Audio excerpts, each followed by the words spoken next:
জুতো পায়ে দিয়ে এক নয় 1 কোটি বার নামাজ জায়েজ। জোরে বলুন সুবহানাল্লাহ। সেটা কোন জুতো? রাসূলুল্লাহ যে জুতোটা পায়ে দিতেন সফট নরম জুতো, সাহাবীরা সব জুতো পায়ে দিয়ে, যারা হজে গেছেন মক্কা শরীফে বা মদিনা শরীফে, আজান হয়ে গেল, যারা পুলিশ আর্মি মিলিটারি বড় বড় বুট পাই দিয়ে আল্লাহু আকবার দাঁড়িয়ে গেছে জুতো পাই দিয়ে। আর আমাদের দিকের লোক যারা বোঝে না বলে এরা না বেয়াদব, এদের নামাজ হবে, এদের নামাজ হবে না। জুতো পাই দিয়ে নামাজ হয়? নবী আমার দিন দুনিয়ার বাদশাহ হাবিবুল্লাহ জনাবে মুহাম্মদুর রাসূলুল্লাহ সাল্লাল্লাহু আলাইহি ওয়াসাল্লাম নবী আমার জুতো পায়ে দিয়ে নামাজ পড়াচ্ছেন। সাহাবায়ে কেরামেরা সব নামাজে রত। আল্লাহ নবীর পিছনে ইক্তেদা করেছে। হযরতে জিবরিল আমিন আলাইহিস সালাম এসে বললেন, আসসালামু আলাইকা ইয়া রাসূলুল্লাহ ইয়া হাবিবাল্লাহ। হুজুর আপনি জুতা খুলে ফেলুন, কেননা আপনার জুতার তলায় ময়লা লেগে আছে। নবী আমার নামাজের ভিতরে জুতাটা খুলে ফেলে আল্লাহর নবী বাম পা দিয়ে সরিয়ে দিলেন। এখন ইমাম সাহেব যখন জুতো খুলে ফেলেছে, মুক্তাদিরা কি করবে? খুলবে না? সব সাহাবীরা জুতো খুলে ফেলেছে। ও আমার ভাইজানেরা, আল্লাহ নবী সালাম ঘুরিয়ে দিয়ে বললেন, ও আমার সাহাবীরা বাবারা, আমি রাসূলুল্লাহ আমি জুতো খুলেছি বলে তোমরা জুতো খুললে কেন? সাহাবীরা বললেন, ইয়া রাসূলুল্লাহ ইয়া হাবিবাল্লাহ, হুজুর আপনিও খুলেছেন আমরাও খুলে ফেলেছি। আল্লাহ নবী বললেন, সাহাবীরা জানো না হযরত জিবরিল আমিন আলাইহিস সালাম আমি রাসূলুল্লাহকে এখনই বলে গেল, হুজুর আপনি জুতা খুলে ফেলুন, আপনার জুতার তলায় ময়লা লেগে রয়েছে। আমি রাসূলুল্লাহ এই জন্য জুতা খুলেছি। ও আমার সাহাবীরা, জুতোর তলায় যদি ময়লা না থাকে, জুতো যদি পরিষ্কার হয়, ওই জুতো পায়ে দিয়ে 1000 বার নামাজ জায়েজ আছে। জোরে বলুন। কিছু কিছু মুরব্বী বলবে, এখন নতুন নতুন মৌলভী সাহেব তো নতুন নতুন ফতোয়া শোনা যাচ্ছে, আছে না? আর এটা তো সহি হাদিস, আবু দাউদ শরীফের হাদিস। আমার ভাইজানেরা, সোনা মানিকেরা, আপনাদের ঈদের ময়দানে জানাজা হয় না? হয় না? এই ওখান থেকে খুব কিন্তু আওয়াজ আসছে, এই ছেলেরা ওখানে কারা? এই কচি তুই যা, তো হবে না, তুই যা, ওদের সত্যি বল ওখান থেকে। এই আমার দিকে দুরূদ শরীফ আল্লাহুম্মা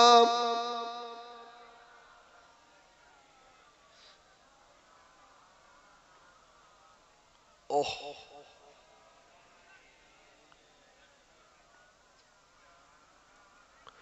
একবার তাকবীর দেন, নারায়ে তাকবীর, নারায়ে তাকবীর বলুন আলহামদুলিল্লাহ।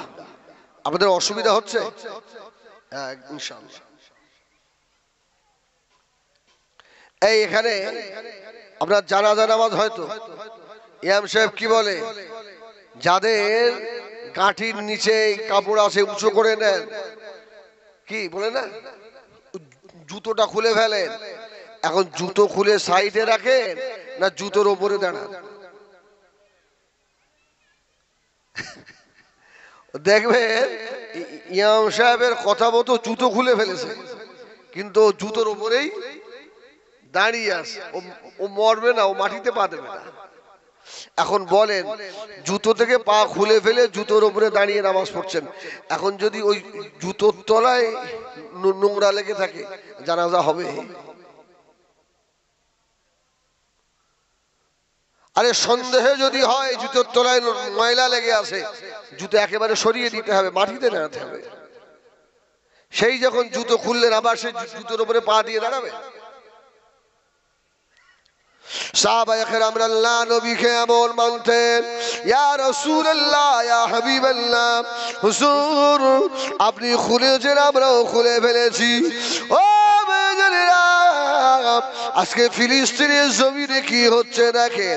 আমার শাহনওয়াজ ভাই, আমি লাইভে দেখছিলাম, আজকে কথা বলে বক্তব্য দিচ্ছিল দুপুরে, সব জায়গায় মিছিল মিটিং হচ্ছে না, হচ্ছে না।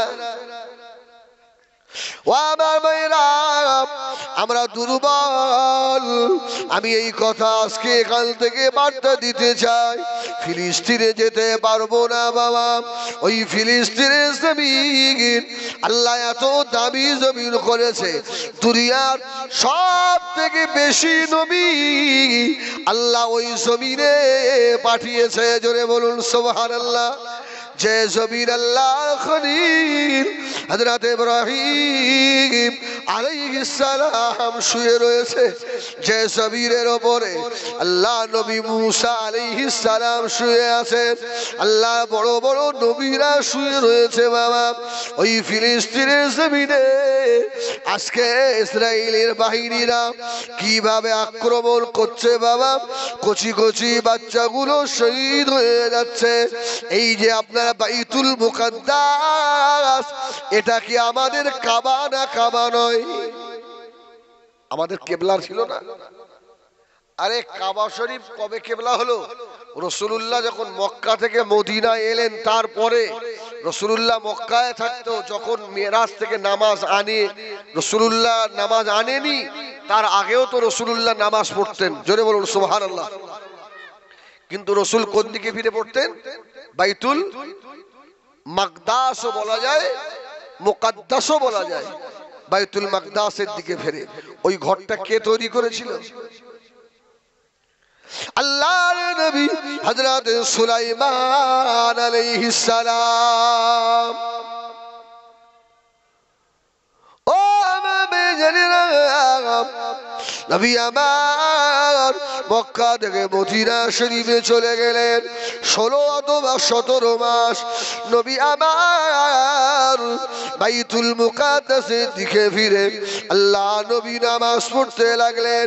ইহুদিরা বলতে লাগলো, মুহাম্মদ আমাদেরকে অনুসরণ করে। আল্লাহ পাক কোরআনেও জানিয়ে দিলেন, ওয়ালান তারদা আনকাল ইয়াহুদু ওয়ালান নাসারা। যারা যারা ইহুদি নাসারা, ইহুদিরা, আল্লাহ বললেন এরা তোমাদের কোনোদিন বন্ধু হবে না। এই ইহুদির আল্লাহ নবীকে আজ চিরাই করে ফেলেছে। এই ইহুদির আল্লাহ নবী এমন নবী ছিল, লোহার চিরুনি দিয়ে নবীর গায়ের গোশতগুলো ছিঁড়ে ফেলেছে। ওই সেই ইহুদি জাত বাবা আল্লাহ নবী মসজিদে আর কিবলাতাইনে দাঁড়িয়ে, কিবলাতাইন যে জায়গায় দুই কিবলার মসজিদ মদিনা শরীফে, নবী আমার জোহরে নামাজ পড়ছিলেন। আল্লাহ নবীর পিছনে সাহাবে কেরামেরা ইক্তেদা করলেন।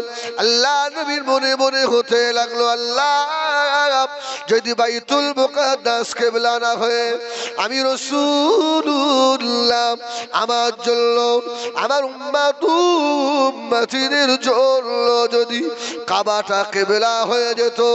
ও পাটকেল বোদা সোনারা, তাড়াতাড়ি বলুন অন্তরের খবর কে রাখে? আল্লাহ তার হাবিবের মনের ব্যাপার বুঝতে পারলেন। আল্লাহ পাক জানিয়ে দিলেন, হাবিব জিবরাইল চলে এলো। কদ নারা তাকাল্লুবা ওয়াজহিকা ফিস সামায়ে ফালা নুআল্লিয়ান্নাকা কিবলাতান তারদাহা ফাওয়াল্লি ওয়াজহাকা শাতরাল মসজিদিল হারাম। জোরে বলুন সুবহানাল্লাহ। সঙ্গে সঙ্গে কোরআনের আয়াত নাযিল হয়ে গেল। হাবিব, আমি দেখছি আপনি বারবার মুখটা আসমানের দিকে করছেন, জোরে বলুন সুবহানাল্লাহ। হাবিবের মনের খবর তো আল্লাহ জানে।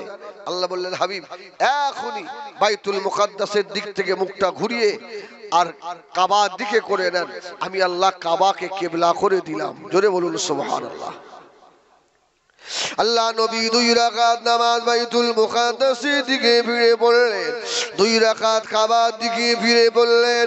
সাহাবায়ে কেরামেরা আল্লাহ নবী ঘুরে গিয়েছেন, সাহাবীরাও ঘুরে গেলেন। নবী আমার সালাম ঘুরিয়ে বললেন, ও আমার সাহাবীরা, আমি রাসূলুল্লাহ খুললাম, তোমরা খুললে কেন? সাহাবীরা জবাব দিয়েছিল, ইয়া রাসূলুল্লাহ, ইয়া হাবিবাল্লাহ, আপনি ঘুরেছেন বলে আমরাও ঘুরে গেছি, জোরে বলুন সুবহানাল্লাহ। একে বলে নবীকে মানা।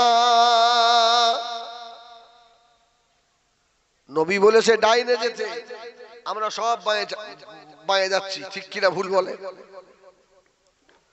ও সোনামণি কিরাম, যে যে দল করেন, যে যেদিকেই থাকুন না কেন, কেউ ফুরফুরা করে, কেউ তাবলীগ জামাত করে, কেউ অন্যান্য জামাত করে, কে মনে রেখে দাও, নাজাত মিলবে না যতক্ষণ না মুস্তাফার গোলাম না হতে পারছো, জোরে বলুন সুবহানাল্লাহ। আল্লাহ নবীর কলিজা ছেড়া সাহাবী হযরত আনাস রাদিয়াল্লাহু তাআলা আনহু, যে আনাস আল্লাহ নবীর খাদেম ছিলেন, আল্লাহ নবী সাহাবীদেরকে হযরত আনাস দাওয়াত করলেন, ও আমার ভাইজানেরা, তখনও মদ হারাম ছিল না বাবা, হালাল ছিল। হযরত আনাস সাহাবীদেরকে দাওয়াত করে খাজুরের রস দিয়ে আর ফুল দিয়ে একটা নেশা জাতীয় খাবার বানালেন। অসুবিধা হচ্ছে আপনাদের? আরে আমি চেষ্টা করছি নিত্য নতুন কিছু দেওয়া যায় কি, সুবহানাল্লাহ বলে। তারা তো বলেন সেই গতবারে যে ওয়াজ করেছি এবারেও সে ওয়াজ করে যাই, তো সব মুখস্থ হয়ে কেউ খাপ পালাবে। আল্লাহু আকবার। আনাস খাজুরের রস আর ফুল দিয়ে একটা নেশা জাতীয় খাবার তৈরি করে সাহাবীদের দাওয়াত দেয়, খাবে। আল্লাহ নবী সাহাবীরা এসে হাজির হয়ে গেল। হযরত আনাস ঘরের দরওয়াজা বন্ধ করে দিয়ে গ্লাসে গ্লাসে ঢেলে ফেললো। সাহাবায়ে কেরামেরা শুধু খাবার মুখে দেবে, কে যেন এসে হযরত আনাসের ঘরের দরওয়াজায় ঠোকা দিতে লাগলো, ও ভাই আনাস, দরওয়াজা খুলে দাও ভাই, খাবার মুখে দিওনি ভাই, দরওয়াজা খুলে দাও। হযরত আনাস বলেন, দরওয়াজা খুলে দেওয়া হলো। হযরত তালহা দরওয়াজার কাছে দাঁড়িয়ে বললেন, ও ভাই আনাস, আল্লাহ নবী বলে দিয়েছেন মদ এখনই খাওয়া হারাম হয়ে গিয়েছে, এই নেশাদ্রব্য জিনিস খাওয়া যাবে না। আল্লাহ নবী সাহাবীরা আর দাউদ খেতে এলেন, খাবার মুখের গোড়ায় নিয়ে গেলেন, ওই খাবারের জ্বালা ধরে আল্লাহ নবী সাহাবীরা সব উল্টে দিলেন, খাবো না, খিদে মরে যাব সেও ভালো। আল্লাহ নবী যখন নিষেধ করেছেন ওই খাবারটা খাওয়া যাবে না, জোরে বলুন সুবহানাল্লাহ। এই জন্যই তাদের ওপরে আল্লাহ রাদিয়াল্লাহু আনহুম, ওদের ওপরে আল্লাহ খুশি হয়েছিল, জোরে বলুন সুবহানাল্লাহ।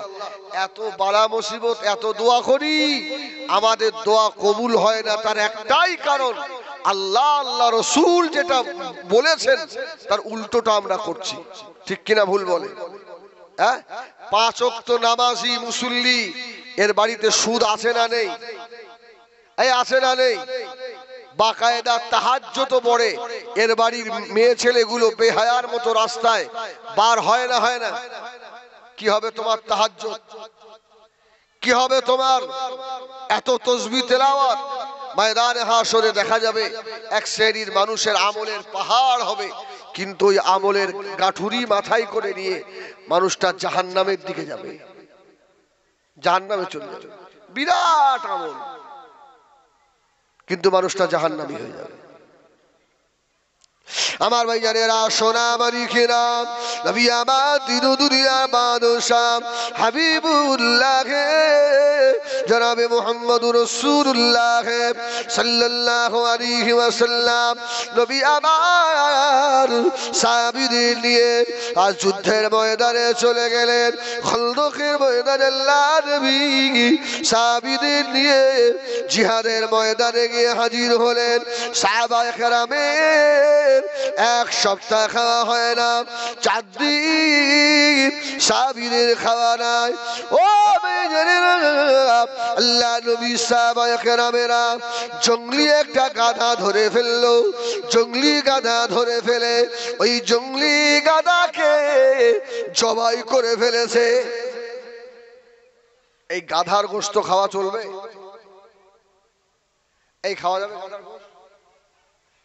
আল্লাহু আকবার। তখনও হারাম হয়নি। সাহাবীরা গাধাটা নিয়ে এসে জবাই করে খাল ছাড়িয়ে একবারে গোশত রান্না হচ্ছে। এখন কোন মানুষের যদি 4 দিন খাওয়ানো হয় তার অবস্থা কি হবে?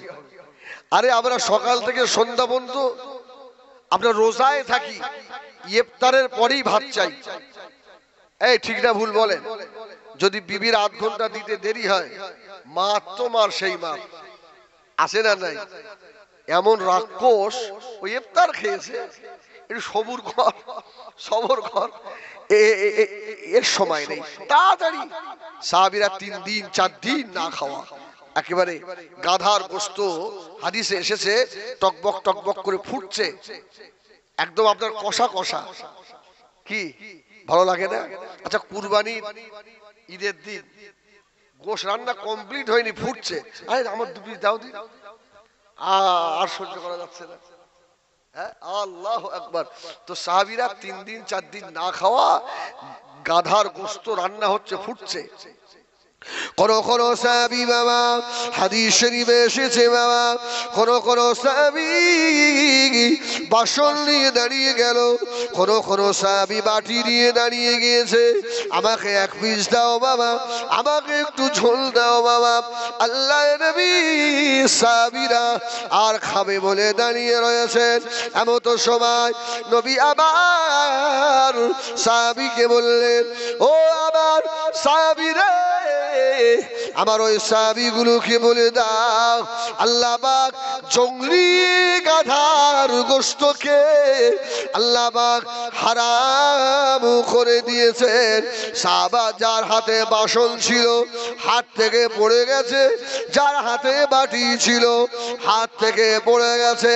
আল্লাহ নবী সাহাবীরা 4-5 দিন না খাওয়া ওই গাধার গোশতর হাঁড়িটা ধরে উল্টে দিয়েছে। খাবো না, না খেয়ে মরে যাব বাবা, আল্লাহ পাকের আযাবে জাহান্নাম সহ্য করতে পারবো না, কবরের আযাব সহ্য করতে পারবো না, না খেয়ে মরে যাব, হারাম মুখে দেবো না। সপ্তাহে প্রত্যেক সপ্তাহে ফুরফুরায় যায়, প্রত্যেক সপ্তাহে তাবলীগ জামাতে যায়, আরো কত জামাতে যায় বাবা। হুজুরের বাড়িতে সুদের টেবিল বসে, ও হুজুর তোর কোনো পীর বাঁচাতে পারবে না, তোকে কোনো আমির সাহেব বাঁচাতে পারবে না রে। এই ঠিক বললাম না ভুল বললাম? এই ঠিক না ভুল? আর হয়তো তোর দাউদ দিবি আগেবারে, আমার দিস। আল্লাহ তোদের আব্বা মায়ের দোয়ায় দাউদ তো কম দেয়নি। এই আব্দুল আলিম বল না, ইনশাআল্লাহ। শোনেন, রসুলকে মানলে মানার মতন মানতে হবে, শুধু এই টুপিতেই মানলে হবে না।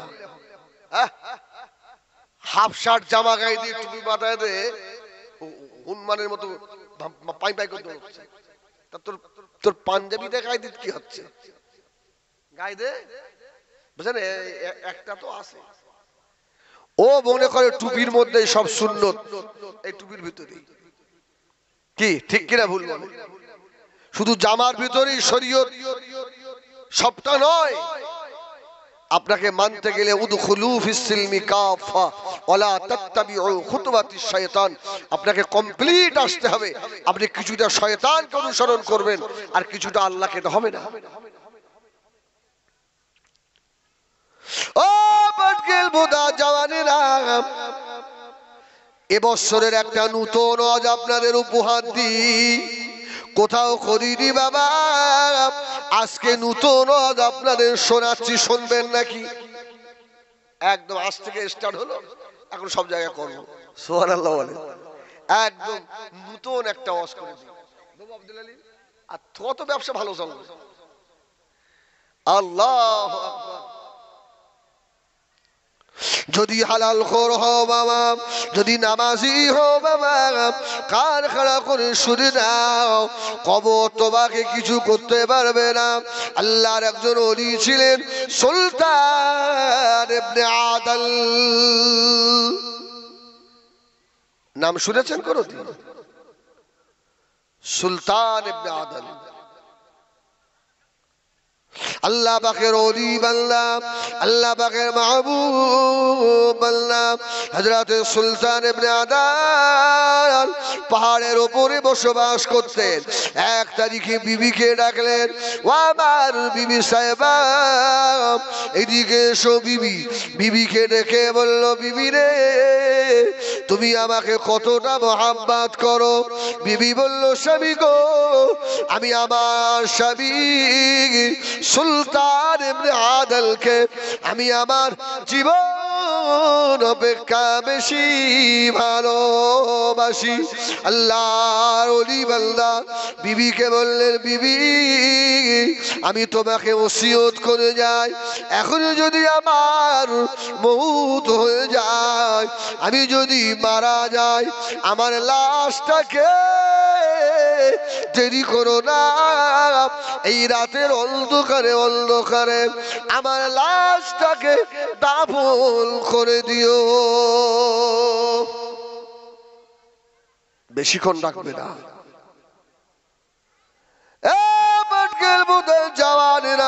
আল্লাহ নবীও বলেছেন, বাবা তোমরা তিনটে কাজ দেরি করো না।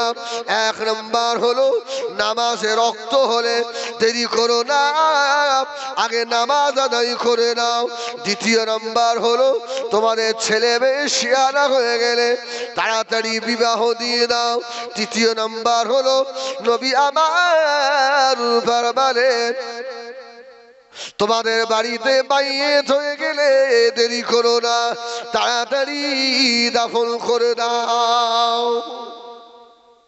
এই তিনটে কাজ আউয়াল ওয়াক্তে করো, তাড়াতাড়ি করো।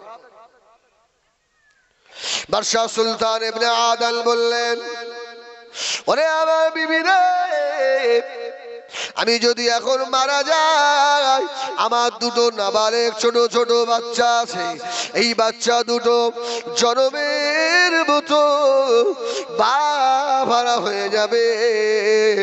তবে শুনে রেখে দাও, আমার বাচ্চাদের দিয়ে গ্রামে খবর পাঠাবে, আমার গ্রামের মা, আমার গ্রামবাসী যেন আমার জানাজা না করে তাড়াতাড়ি দাফন করে দেয়।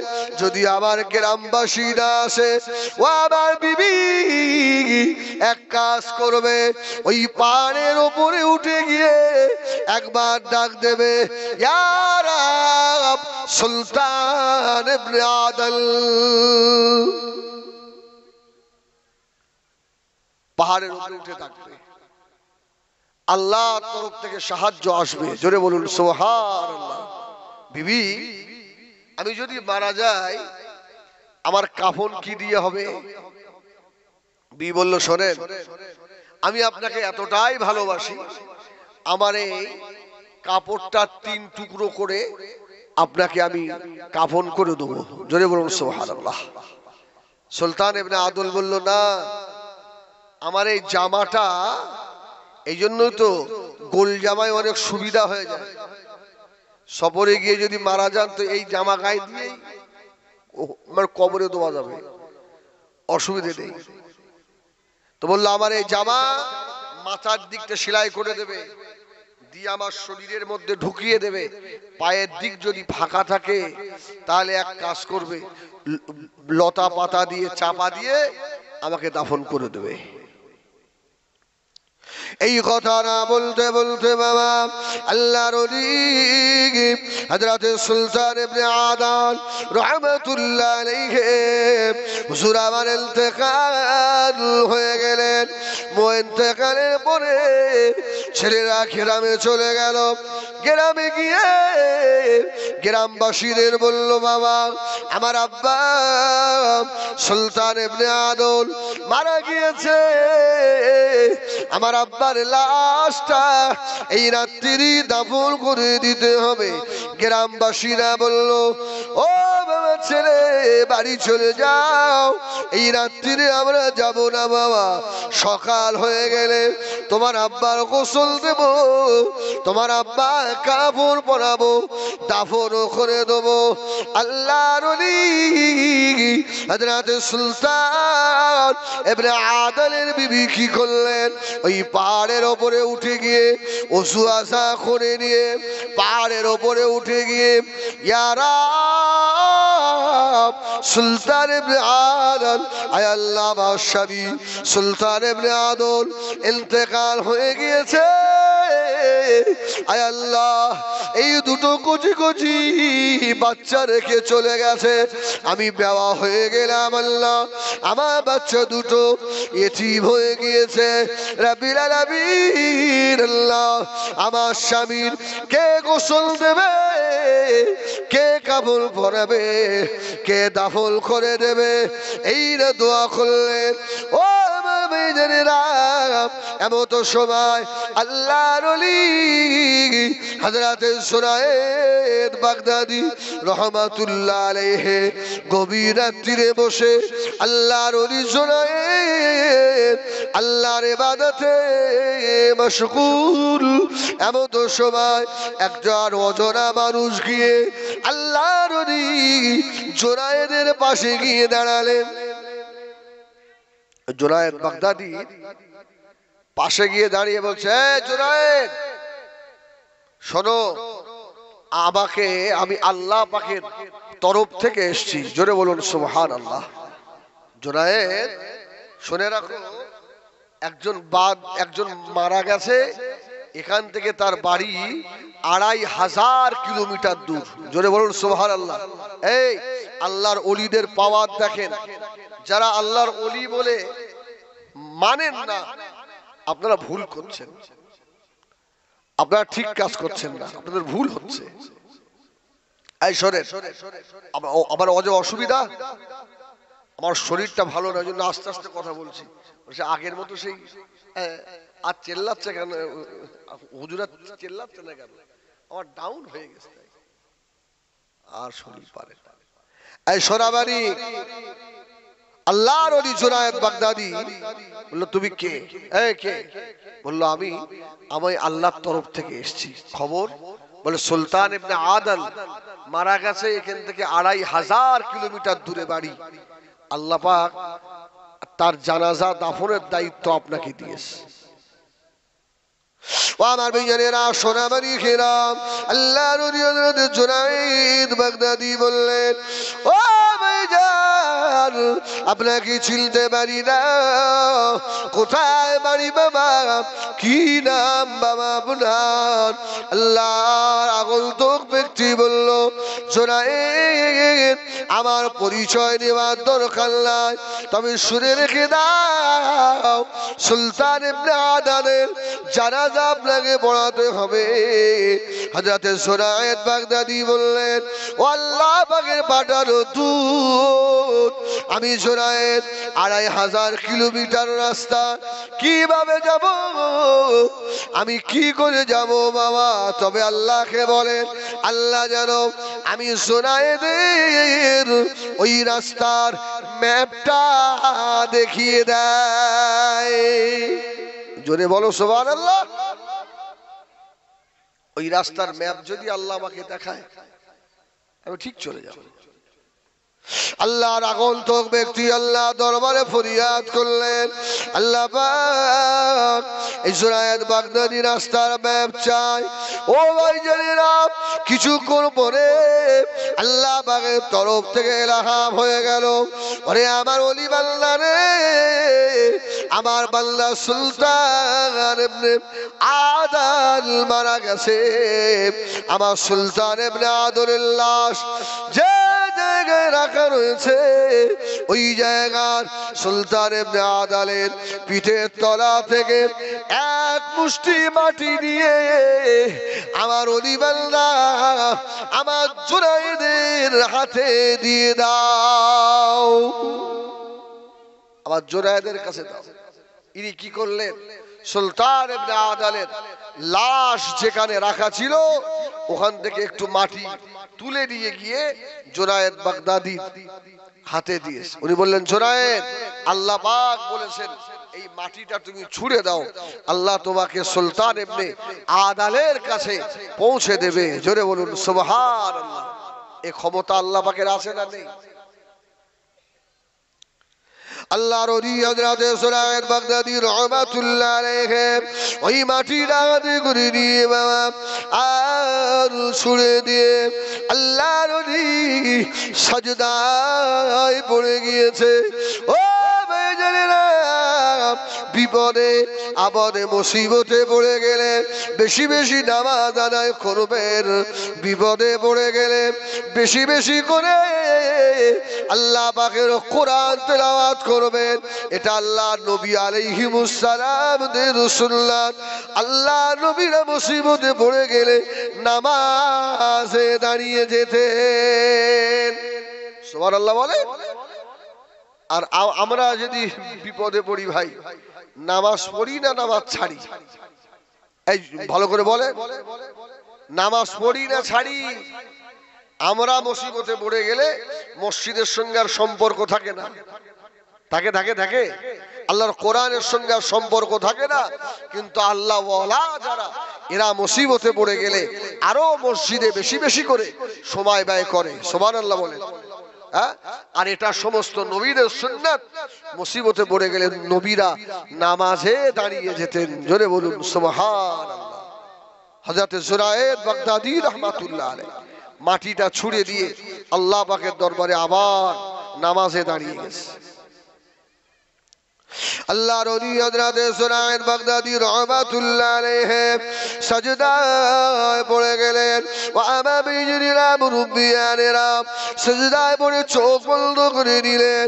আল্লাহর ওলি হযরত জুনায়েদ 12 জন মুরিদার সঙ্গে করে নিয়ে আর সেজদায় গিয়ে চোখ যেইনা বন্ধ করেছে, কিছুক্ষণ পরে আল্লাহর ওলি জুনায়েদ বাগদাদি চোখ খুলে দেখেন আর ওই জায়গায় নাই হযরত সুলতান ইবনে আদালের লাশের পাশে দাঁড়িয়ে রয়েছে। জোরে বলুন।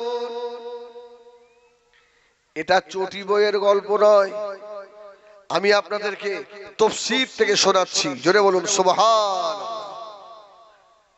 গিয়ে হাজির সুলতান ইবনে আদালের স্ত্রী পাশে দাঁড়িয়ে। তো আল্লাহর ওলি জুনায়েদ বললেন, মা তুমি একটু সরে বসো, আমার থেকে একটু দূরে যাও, কেননা মেয়ে ছেলে তো, এই আমাদের ঈমান বেশি নষ্ট হয় মেয়েদের দ্বারায়, ঠিক কিনা ভুল বলে? শয়তান ওখানে মেহনতটা বেশি লাগায়। এই জন্য আমি প্রায় জলসার কথা বলি, কোন ঘরে যদি একটা মেয়ে আর একটা ছেলে থাকে, আর রাসূল বলেছেন ওরা দুজন থাকে না, ওখানে আর একজন থাকে, তার নাম ইবলিস শয়তান। তার নাম কি? ইবলিস শয়তান। যাতে খারাপ কাজ হয়ে যায়, মানুষগুলো জাহান্নামী হয়ে যায়। এই জন্য কোনো সময় মেয়েদের খুব কাছাকাছি রাখবেন না। আর ভিন মেয়েদের সঙ্গে, যেসব মেয়েদের সঙ্গে আপনার পরিচয় নেই, হট করে একটা ফোন এসে গেল, মিস কল এসছে, ফোনে ফোন করলেন, একটা যুবতী মেয়ে কথা বলছে, আপনি যদি তার সঙ্গে খুব মিষ্টি ভাষায় যদি আপনি আলাপ করেন, তবে আপনার কপালে কিন্তু বিপদ আছে। ও একবার করলো, আপনি একবার করলেন, ভালোবাসা হয়ে গেল। এবার বিবি যদি ওই নাম্বারটা দেখে ফেলেছে, কি বাড়িতে চুল ছিঁড়াছিঁড়ি হবে না? হবে না? আমার সোনামানিক, এই জন্য রসুল বলেছেন যে মেয়েদের সঙ্গে বিয়ে করা যায়, এরা যদি ফোন করে আপনার সঙ্গে আলাপ করে, সবসময় একদম গম্ভীর মেজাজ নিয়ে থাকবেন, ওরা যেন দ্বিতীয়বার আর কথা বলার সুযোগ না পায়। আর আমাদের কথা এত মধু, বাড়ি বোর সঙ্গে ভালো কথা বলে না, মধুর কথা বলে না, সবসময় খয়াকার ময়াকার ছয়াকার দিয়ে সব সব চালাচ্ছে।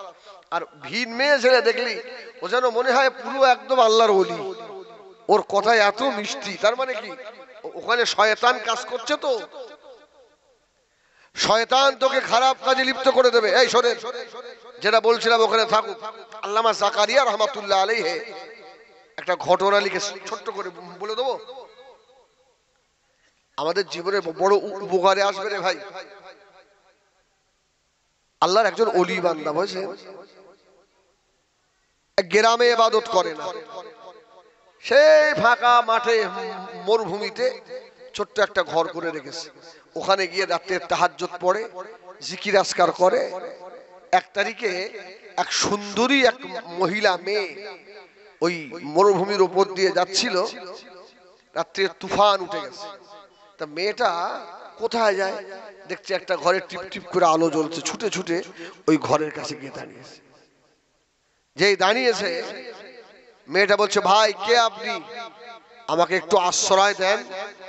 হ্যাঁ, সেটা বললো, দেখো তুমি এখান থেকে দূর হয়ে যাও, সরে যাও, এখানে আর কেউ নেই, তুমি আমার ঘরে ঢুকবে না, আমি আল্লাহর জাহান্নামকে ভয় করি। জোরে বলুন সুবহানাল্লাহ। আচ্ছা, আমরা যদি এরকম সুযোগ পাই, আপনারা বাদ দেন, আমি বলছি আপনি যদি পাই, কি সর্বনাশ হবে না? এই রাজাপুরের লোক বলো না আল্লাহু আকবার। আমাদের ঈমান এতটাই দুর্বল। মেয়েটা দরজায় দাঁড়িয়ে ডাকতে লাগলো, ভাই আমাকে সাহায্য করুন এই মুসিবতের সময়। ছেলেটা বলল, বোন পারবো না, তো আপনি আমাকে ক্ষমা করে দেন বোন, বাড়ি চলে যান, না জানি আল্লাহ পাকের আযাবে জাহান্নামের আগুন সহ্য করার ক্ষমতা নাই, বাড়ি চলে যাও। যুবতী মেয়েটা দাঁড়িয়ে দাঁড়িয়ে দেখে ওই যুবক ছেলেটার সঙ্গে কথা হওয়ার পরে ওই যুবক ছেলেটা আর একটা মোমবাতি জ্বালালো। এই মোমবাতি জ্বালিয়ে আগুনটা উপরের দিকে ওঠে। ওই আল্লাহ বলা যুবক ছেলেটা বারবার তার হাতের আঙুলটাকে ওই আগুনের ভিতরে দেয়, আবার টেনে দেয়, আগুনের ভিতরে যায়, চিল্লে ওঠে, আবার টেনে দেয়। বাবা ছেলেটা নিজের আঙুলটাকে পোড়াতে লাগলো, হাউ হাউ করে আর কাঁদতে লেগেছে। আল্লাহ, আমার ঘরে যুবতী মেয়ে রয়েছে, আল্লাহ না জানি যদি আমি আমার মনের খায়েশ মিটিয়ে নিই, আমার যৌবনের চাহিদা যদি মিটিয়ে নিই, আল্লাহ দুনিয়ার আগুন সহ্য করতে পারি না। আয় আল্লাহ, জাহান্নামের আগুন সহ্য করার ক্ষমতা হবে না, আমি পারবো না। আল্লাহ, জাহান্নামের আগুন যে এত কঠিন হয়ে যাবে। সকাল হয়ে গেল, মেয়েটা বাড়ি চলে গেছে। ও আমার ভাইজানেরা, আল্লাহর ওলি হযরত জাকারিয়া রাহমাতুল্লাহ আলাইহি লিখেছেন, বাবা মেয়েটার বিবাহ জন্য ছেলে দেখা শুরু হয়ে গেল। মেয়েটা বাবাকে বলল, বাবা আমি একটা ছেলেকে পছন্দ করেছি। ওই ছেলেটা গভীর রাতে ওই মরুভূমির মাঝখানে ওই কুড়ে ঘরে বসে আল্লাহ পাকের ইবাদতে মশগুল হয়ে থাকে। ওই ছেলেটা আমার দরকার। মেয়ের বাপ যোগাযোগ করলো, বিয়ে দিন ধার্য হয়ে গেল। মেয়েটা বলল, আব্বা ওই ছেলেটার সঙ্গে তো বিয়ে হবে, ছেলেটাকে বলুন ওর হাতের কড়ি আঙুলটা একবার দেখাতে বলুন। যদি সেই ছেলে হয় তাহলে বিয়ে করব, তাহলে করব, না হলে বিয়ে করব না। মেয়ের বাবা বলল, বাবা ছেলে তোমার আঙুলটা দেখাও বাবা। আঙুলটা দেখালো, প্রতিদিন আগুনে পুড়িয়ে পুড়িয়ে বাবা আঙুলে ঘা হয়ে গেছে। মেয়ের বাপ বলল, বাবা ছেলে, ও বাবা ছেলে, আগুনের অবস্থায় এমন কেন? যুবক ছেলেটা ঝরঝর করে কাঁদতে লাগলো। ওরে আমার বাবাজি শুনে রাখুন, আমি দুনিয়াকে বেশি প্রাধান্য দিই না, আমি আল্লাহ পাকের আখিরাতকে বেশি প্রাধান্য দিই। দুনিয়ার সুখ শান্তি আমার ভালো লাগে না, আমার আখিরাত আমাকে ভালো লাগে। দুনিয়ার কষ্টটা আমার কষ্ট বলে মনে হয় না, জাহান্নামের কষ্ট সহ্য করা যাবে না, আমি জাহান্নামের কথা মনে করি। একটা যুবতী মেয়ে আমার ঘরে গেছিল গভীর রাত্রিরে, আমার নফস খারাপ হয়ে যাচ্ছিল, আমি জাহান্নামের আযাবের কথা মনে করে আমার আঙুলটাকে পুড়িয়ে দিয়েছিলাম। মেয়েটা বলল, বাবা এই ছেলেটাই সেই ছেলে। জোরে বলুন সুবহানাল্লাহ। ও মটকেল বুদা জওয়ানেরা, ও মুরব্বিয়ানেরা, ও বেনামাজিরা, এ মায়েরা বোনেরা বেটিরা, একদিন আল্লাহর আযাবের কথা কি মনে হয়? কবরের কথা কি মনে পড়ে? জাহান্নামের কথা কি মনে হয়? দুনিয়ায় সুখ শান্তিতে মেতে আছো বাবা, শুনে রাখো কবরের আযাব বড় কঠিন হবে, আযাবে জাহান্নাম বড় কঠিন হবে বাবা। হাতে না ধরে পায়ে ধরে বলে যায়, নামাজি হয়ে যাও, সুন্নতি হয়ে যাও, আল্লাহওয়ালা হয়ে যাও। ও মেয়েরা, আল্লাহর ওলি হযরত সুলতান ইবনে আদান রাহমাতুল্লাহ আলাইহির কাছে চলে গেল।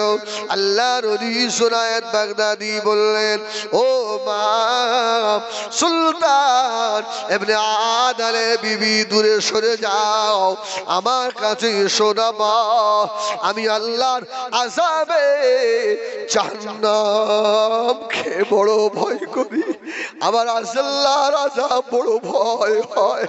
জাহান্নামের কথা মনে হলে আর দুনিয়া ভালো লাগে না। ও মটকেল বুদা জওয়ানেরা, এই কথা শুনে পড়ে আল্লাহর ওলি হযরত সুনায়েত বাগদাদিকে ওই সুলতান ইবনে আদানের বিবি জিজ্ঞাসা করলো, কে বাবা আপনি? কোথায় বাড়ি বাবা? কি নাম বাবা আপনার? আল্লাহর ওলি সুনায়েত বাগদাদি বললেন, ও মা শুনে রাখো, আমার নাম হলো সেই পীর পালোয়ান জুনায়েদ। জোরে বলুন সুবহানাল্লাহ। আপনার বাড়ি তো এখানে নয়, আরে আপনার বাড়ি তো অনেক দূরে, আপনি কি করে এলেন? ও বেজানিরা, ও মুরব্বিয়ানেরা, ও মটকেল বুদা জওয়ানেরা, ওই সময় আল্লাহর ওলি বলেছিল, মা তোমার স্বামী সুলতান ইবনে আদানের জানাজা দাফন গোসলের জন্য আল্লাহ আমাকে পাঠিয়েছে। ও মা তোমার স্বামীর গা থেকে ওই ছেঁড়া কাপড় খুলে ফেলে দাও। আল্লাহর ওলি হযরতে সুনায়েত বাগদাদি রাহমাতুল্লাহ আলাইহি নিজে গোসল দিলেন। আল্লাহর ওলি জোনায়েদ নিজের মাথার পাগড়িটা খুলে নিজে বলল, মা আমার এই পাগড়ি দিয়ে তোমার স্বামীর কাফন করে দেবো। আল্লাহর ওলি হযরতে জুনায়েদ বাগদাদী রহমাতুল্লাহ আলাইহি যেই না মাথার পাগড়ি খুলে ফেললো, যত মুরিদান ছিল সব মাথার পাগড়ি খুলে ফেলেছে। আল্লাহর ওলি জোনায়েদ বলল, বাবা আমার একটা পাগড়ি আর তোমাদের দুটো পাগড়ি দাও। আল্লাহর ওলি সুলতান ইবনে আদলকে এই কাপড় দিয়ে কাফন করে দেবো।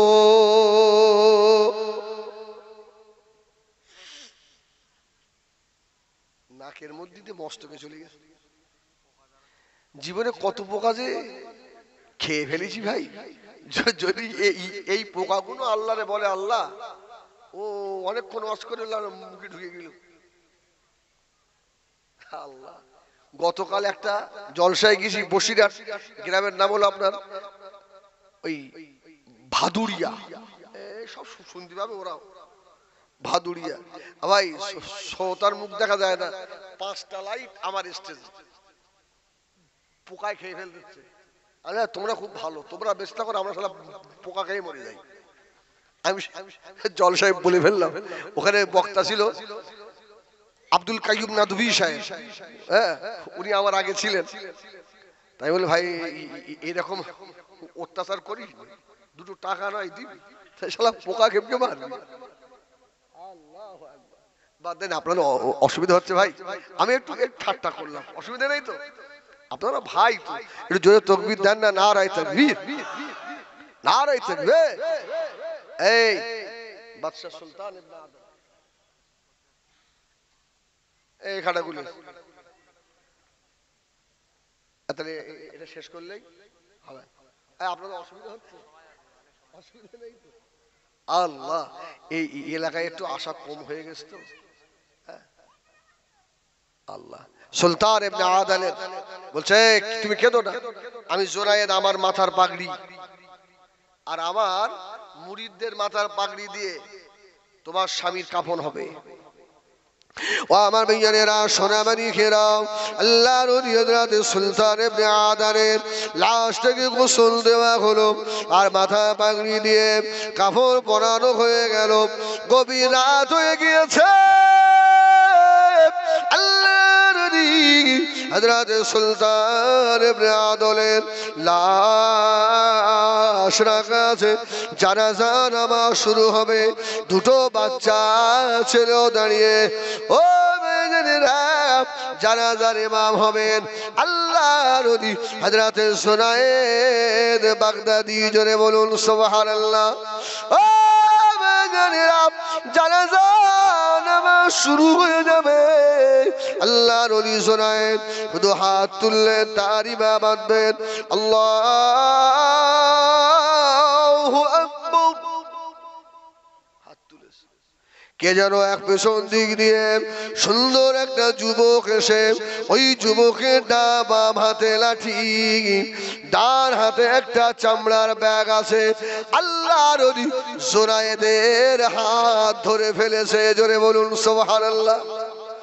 ও হযরত জুনায়েদ, না না না, তুমি ইমামতি করতে পারো না, আল্লাহ আমাকে পাঠিয়েছে। আল্লাহর ওলি সুলতান ইবনে আদলের জানাজা আমি পড়াবো।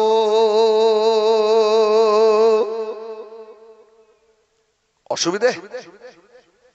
ও হযরত জুনায়েদ কান মাথার পাগড়ি দিয়ে সুলতান ইবনে আদলের কাপড় হয়েছে, বাবা খুলে ফেলে দাও, তোমাদের মাথার পাগড়ির কাপড় খুলে ফেলে দাও বাবা। কেননা আল্লাহ পাকের তরফ থেকে হযরত সুলতান ইবনে আদলের কাপড়ের কাপড় আল্লাহ পাঠিয়ে দিয়েছেন।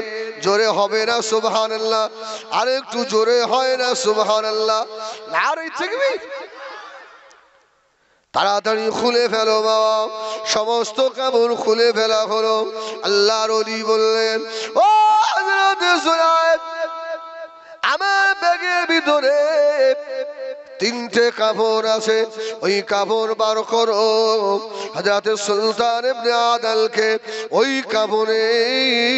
কাপড় পরিয়ে দাও, আর জানাজা আমি পড়াবো, আর তুমি মুক্তাদি হয়ে দাঁড়াও। জানাজা পড়ানো শুরু করলো।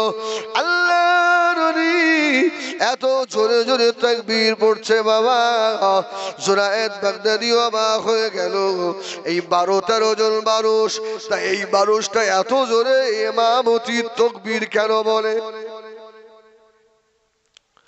জানাজা হয়ে গিয়েছে। ওই আগন্তুক ব্যক্তিটা আল্লাহর ওলি হযরত জুনায়েদ বাগদাদিকে বলল, জুনায়েদ, একটা কথা বলে চলে যাব বাবা, আর বেশি সময় নাই, বিদায় নেবো বাবা। আমার ওই চামড়ার ব্যাগের ভিতরে আল্লাহ পাকের তরফ থেকে 12,000 স্বর্ণ মুদ্রা রয়েছে। সুলতান ইবনে আদলের বাচ্চাগুলো এতিম হয়ে গিয়েছে, কে ওদের দেখবে, কে ওদের খোঁজ খবর নেবে? সুলতান ইবনে আদলের উপরে আল্লাহ রাজি হয়ে গিয়েছে। হযরত সুনায়েদ সুলতান ইবনে আদলের বিবিকে বলে দেবেন, এই ব্যাগের ভিতরে যে 12,000 স্বর্ণ মুদ্রা আছে, কোনদিন খুলে যেন না দেখে। ওই স্বর্ণ মুদ্রাগুলো যেন কোনদিন জমিনের ওপরে যেন না ফেলে দেয়। বিসমিল্লাহ বলে হাত ঢুকাবে, যত টাকার প্রয়োজন হয় ওই ব্যাগ থেকে বার করে নেবে। জোরে বলো,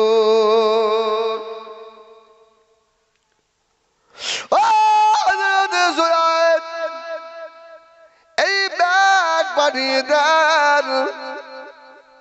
এই না বলে ওই আগন্তুক ব্যক্তিটা চলে যাবে বাবা, পিছন সেই না ঘুরিয়েছে। আল্লাহর ওলি জুনায়েদ বাগদাদি গপ করে হাত ধরে ফেললো। কে আপনি? কি নাম বাবা? কোথায় বাড়ি বাবা আপনার? না বললে ছাড়বো না। কে আপনি বলুন? ওই সময় বলেছিল, ও হযরত জুনায়েদ, তুমি আমাকে চেনো না জুনায়েদ রে? আমি অন্য কেউ নাই, আমি হলাম আল্লাহ পাকের বড় ফেরেশতা। ফেরেশতাও নয়, আমি আল্লাহ পাকের একজন মাহবুব বান্দা। আমি হলাম খাস খিজির আলাইহিস সালাম। হযরত সুলতান ইবনে আদলের জানাজা নামাজ পড়ানোর জন্য আল্লাহ পাক আমি খিজির আলাইহিস সালামকে আল্লাহ নিজে পাঠিয়ে দিয়েছে। সুবহানাল্লাহ বলেন জোরে। আহা, আল্লাহ যারা হয়ে যায় তাদের জিম্মাদার কে হয়? এই ডাক্তার, তাদের জিম্মা আল্লাহ হয়ে যায়। জোরে বলুন সুবহানাল্লাহ। এজন্য আমরা যদি আল্লাহর হতে পারি, আল্লাহ আমাদের হবে না? হবে না? হ্যাঁ, একবার দরুদ শরীফ আল্লাহুম্মা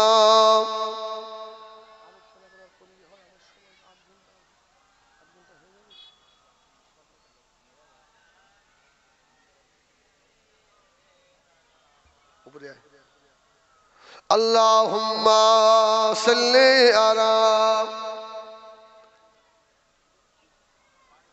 একটু জোরে জোরে পড়ো বাপ, জোরে জোরে পড়ো।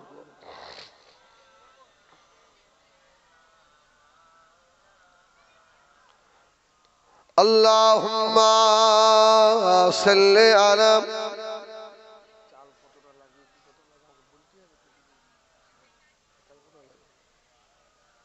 আমার সোনামানিক ভাইরা, আমার জলসে আপনাদের অসুবিধা হচ্ছে?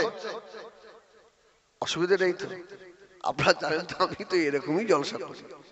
হ্যাঁ, আমি তো কারোর উপরে কিছু চাপিয়েও দিই না, কারোর বিরুদ্ধেও কিছু বলার চেষ্টাও করি না। আল্লাহু আকবার। এখন কথা হলো, এই যে পাটকেল পোতার জলসা, এত সুন্দর মাহফিল, এই হওয়াতে আপনারা খুশি না বেজার? খুশি না? কিরকম খুশি? নারায়ে তাকবীর। সবাই খুশি না, কিছু কিছু লোক খুশি। এদিকে আয় না। হ্যাঁ, মানে আমি কি কি যে করবো এবারে, আপনারা কম বেশি বুঝতে পেরে গেছেন, কি বুঝতে পারেন? এইবারে পকেট বার হবে। আল্লাহ, যাই হোক, 9:30 বাজে, 10টা 10 হবে না, 1 হবে না, আমি ছেড়ে দেবো। কারণ আমি এখান থেকে আবার যাবো আপনার সেই তালদি পার হয়ে, ওখানে 11টায় উঠতে হবে, সময় দেওয়া রয়েছে। তো ভাইরা খুব ভালোবাসে এখন আগামী বছরে মাহফিলের জন্য আমি আপনাদের কাছে একটু হাত পাতবো, শোনা আধা ঘন্টার জন্য। যদি কেউ না দেন তাতেও আমাদের দুঃখ নেই। তবে আমার পরে বাংলার খ্যাতনামা বক্তা রয়েছে, কি যার নাচ শুনলে কলজে ঠান্ডা হয়ে যায়। আমি তো ভাঁড়, একটা না তো বলতে পারেন, ভাঁড়, সেই মালবাক্স ওয়াজ করতো না, ভাঁড় শো, আপনার মনে নেই? ভাঁড় এবার শো, কি বলতো এটা? মালবাক্স হুজুর।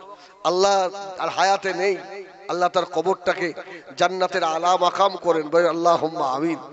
আমি সেই ভাঁড় ভাই, একটা গজলও বলতে পারেন। আমার ভাই সুন্দর শোনাবে আলহামদুলিল্লাহ। অতএব আমার পরে যদি এই সময় কেউ উঠে যান, আমার শাহনাজ ভাই মনে দুঃখ পাবে। হ্যাঁ, এই জন্য না দিতে পারলে ওঠার দরকার নেই। আমি আপনাদের খুব একেবারে চাপ দেবো, প্রেশার দেবো, তা তো দেবো না।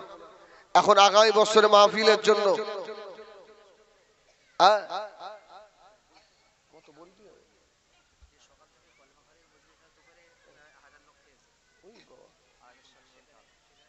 ভাই 2-2.5 কুইন্টাল চাল লাগে।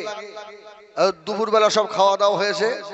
এখন আমি আপনাদের কাছে বলি, ওই 25 কেজির প্যাকেটের 1 প্যাকেট করে চাল দেবেন 10টা ভাই, আগামী বছর ইসালের সওয়াবের জন্য। আরে আলহামদুলিল্লাহ, আপনারা দেন বলেই তো এত সুন্দর মাহফিলটা হয় শোনা। হ্যাঁ, এখন আল্লাহর রাস্তায় একটু বলবেন তাড়াতাড়ি, আব্বা মায়ের নামে, দাদা দাদির নামে, মুরব্বীদের নামে। আরে পাটকেল পোতার মানুষেরা ধন্য, অন্য গ্রামে ইসালে সওয়াব হয়, আর পাটকেল পোতায়ও হয়। এরা দুপুরবেলা একটা কবরস্থানি করে, খাওয়া দাওয়া হয়, আবার 2টো কবরস্থান জিয়ারত হয়, এরকম দেখা যায় না। ওই রাত্রিতে যাওয়া হওয়ার হলো, হ্যাঁ, তোর মোর্দা বেহেশতে গেল আর না গেল, কিন্তু এরা দুপুরবেলাও করে, রাত্রিরেও হয়। এখন সোনামানিক একটু তাড়াতাড়ি বলবেন। হ্যাঁ, কয় আমার সেলিম ভাই, সেলিম মোল্লা, আব্বা মায়ের নামে 1 বস্তা চাউল। নারায়ে তাকবীর, এই জোরে বলো নারায়ে তাকবীর। আমাদের সেলিম ভাই বলুন জিন্দাবাদ। 1 বস্তা চাউল, জোরে বলুন মারহাবা। আল্লাহ আপনি কবুল করুন, মনের আশা পূর্ণ করুন। আমার সেলিম ভাইয়ের হায়াত দারাজ করুন। আব্বা মা ময় মুরব্বী যারা কবরবাসী, যদি কারো কবরে আযাব হয়, সবে বরকতে কবরের আযাব মাফ করে দেন, আমিন। নারায়ে তাকবীর।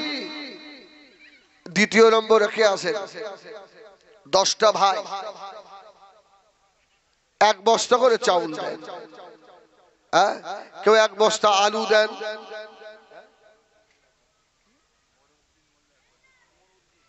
আচ্ছা, মরউদ্দিন মোল্লা কয় সে? ভাই কোথায় তুমি? ও আচ্ছা, ওর ভাই উনি দ্বিতীয় নম্বরে 1 বস্তা। নারায়ে তাকবীর। আমার মরউদ্দিন ভাই বলুন জিন্দাবাদ। 1 বস্তা চাউল, জোরে বলুন মারহাবা। আল্লাহ কবুল করেন, জোরে বলেন আল্লাহুম্মা আমিন। নারায়ে তাকবীর, নারায়ে তাকবীর। 3 নম্বরে কে আছে? তাড়াতাড়ি বলেন। 10টা ভাই আগামী বছরে আব্বার নামে, মায়ের নামে, দাদুর নামে, দাদির নামে, মুরব্বীদের নামে আল্লাহর রাস্তায় 1 বস্তা করে চাউল। বেশি চাইনি বাবা, হ্যাঁ, এইরকম একটা ইসালের সওয়াব। কয় শাহজাহান ভাই? কয় শাহজাহান ভাই চন্দনেশ্বরে বাড়ি, এক বস্তা চাউল, নারায়ে তাকবীর। এটা জোরে কচিরা জোরে বল না, নারায়ে তাকবীর। আমাদের শাহজাহান ভাই বলুন জিন্দাবাদ। আল্লাহ আপনি কবুল করুন, মনের আশা পূর্ণ করুন, দিদারে কাবা মদিনা নসিব করুন। আল্লাহ মওতের আগে আমার নবী দয়া নবীর চাঁদ মুখখানা স্বপ্নে স্বপ্নে দিদার নসিব করুন, আমিন। নারায়ে তাকবীর। 4 নম্বর একটা ভাই, ভাইয়ের নাম ফারুক পিয়াদ, আমাদের রাজাপুরে বাড়ি। আলহামদুলিল্লাহ। আরে হয়তো রাজাপুরে আসছি না এই 2-3 বছর, কিন্তু মায়া মোহব্বত তো কমনি। এই ডাক্তার কম আছে আলহামদুলিল্লাহ। হ্যাঁ, আমার রাজাপুরে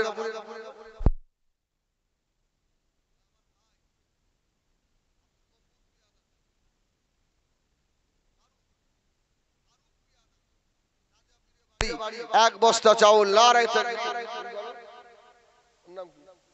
4-5 নম্বরে নামটা বলো। হ্যাঁ, শাকিরুল 5 নম্বরে এক